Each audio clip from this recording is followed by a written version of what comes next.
If the We Want Original Movies crowd doesn't go out to the theaters to see this, then I'm at a loss. Hey there, Cinephiles. Today, I'm reviewing Sinners. This is Ryan Coogler's latest film starring Michael B. Jordan not just once, but twice. In this, we see Michael B. Jordan play Smoke and Stack. We have Haley Steinfeld play Mary, and most impressively, we have the feature debut of Miles Cadden. As many of you may know, this is a film about vampires, but it's so much more than that. This is a big budget, B-grade horror, comedy, drama, all rolled into one. Ryan Coogler has this wonderful package of a film that is just going to have something in it for basically everybody. Obviously over a certain age. I would not call this a family film in the slightest. As big as this film is, it's also very personal, and it knows how to do its lead characters very, very well. Starting with the performances of Michael B. Jordan as both Smoke and Stack, this has to be up there for some of Michael B. Jordan's best work. The two characters that he plays in here are twins, but yet they're so distinct and so believable as characters. It's really impressive work, both from the writing and from the performance. In fact, most of the main characters are just very well done, but truly, once again, Miles Cadden,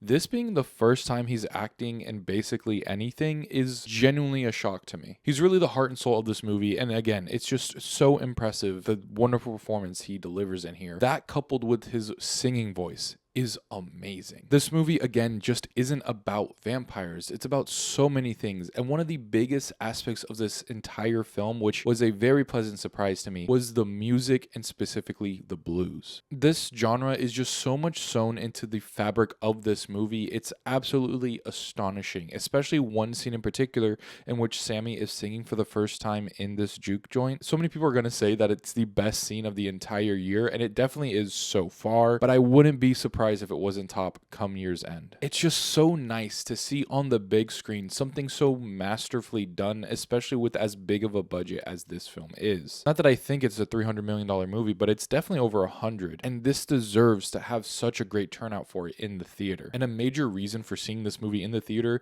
has to be because of the score. Not only is the music so integral to the story itself, but the score, oh my god, it's been a while since I've had an original score just automatically have me buy into it just on my first watch. Ludwig Göransson is a longtime collaborator with Ryan Coogler, and I am so glad they're still together. I didn't even know he was scoring this film, but I knew it was his music as soon as I heard it, because it's just such a specific style to Ludwig, but it's also just grand and bluesy, and honestly an amazing blend of pretty much so many different genres. I really do hope Ludwig scores every single Coogler movie for the rest of time. And it's very rare nowadays that you get a big budget movie actually having the score play such a big part in its storytelling too. Just a lot of aspects about this movie felt so rich and connected, and it's amazing because of that, because it also all feels unique. And what's more impressive is that it does it in a genre in which we've had millions of vampires in films, but yet this is fully its own. Not necessarily in the vampires themselves, but as a movie itself. It's really nice to see how unique it can be, even when it's playing on already known vampire lore that is just widely accepted by everyone, which is a pretty fun thing because it's playing with your knowledge of the lore of vampires, and you see the actual characters in the film start to learn what works against these creatures, and it's a pretty fun time. Ryan Coogler is definitely a master at his craft. A lot of people are calling this his best film. I personally think Creed is better.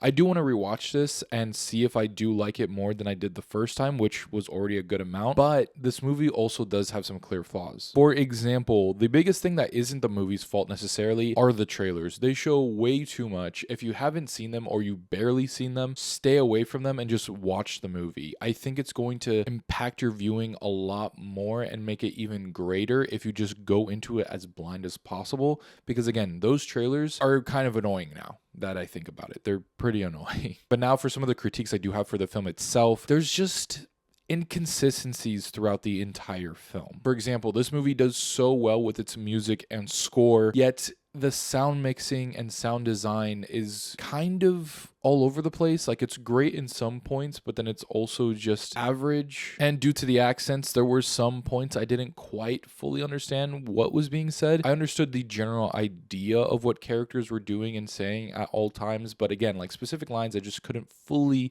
understand. And, you know, there was a person next to me who was sniffling the entire movie, so I don't know if that played into it. But it is very interesting just seeing that stark contrast from some very fun and unique sound design, but then also just kind of having mixing that's all over the place at times. Another thing that was unfortunately very inconsistent to me was the cinematography. You would get some of these gorgeous shots that are on IMAX film, and then you would just get a lot of stuff that is just kind of colored differently, such as different lighting in the exact same scene, or just the action scenes, I didn't love how they were shot. And so kind of the back and forth from having some of what will be the most beautiful shots of the entire year to going to some of the stuff that just feels so just not well put together was kind of disheartening, because it kind of took me out of it at times. There's one shot in here of Delroy Lindo, which, by the way, I love me some Delroy Lindo. I am so glad he's in this movie and he has a great performance.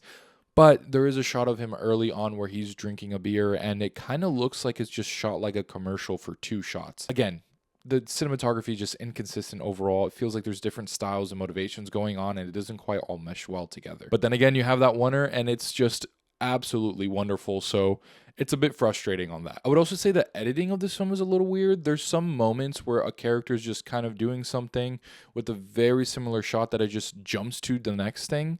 And you can tell time has passed because they're talking about something completely different, but from a very similar shot profile to just somehow getting there and having a completely different conversation in a very similar space, it just felt a little disorienting at times. It would also just kind of overcut at moments where things could just be left to breathe a little bit, or just, I don't know, it just felt a little weird and choppy at points. But then also you feel like there is more to this movie that was shot, and they kind of just put together what they had while taking out large chunks. Because there is one moment where they're in the juke joint and it's just a certain amount of characters, yet you see there are these other people either just barely in frame or just later on / not fully seeing their face, and you think it's other characters that you know for sure are there, but they turn out to be these characters that you barely see anything of, and it's just, it can get a little confusing with who's actually there and who's not at points. Sorry if that's a little vague. I'm trying not to get into spoilers, but I hope that's understandable in what I was saying. Either way, if there's a director cut of this, I will be watching. But finally, the biggest thing that just felt like it was kind of put